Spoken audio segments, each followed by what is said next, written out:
Hello viewers, hope you all are fine and having some great fun.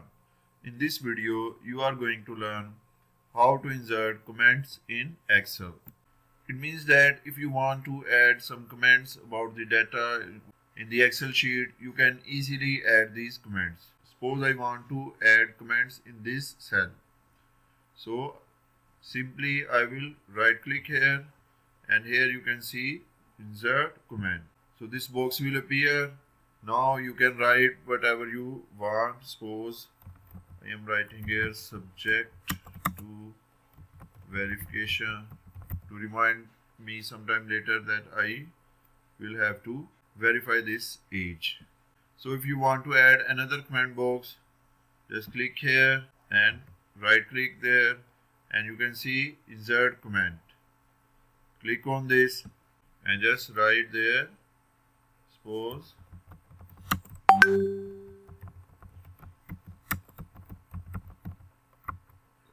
so this is how you can add comment box, and whenever you will take your cursor there, you can see these comments.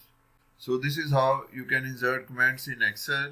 In the end, if this video helped, please like and share this video and subscribe our channel. Thank you.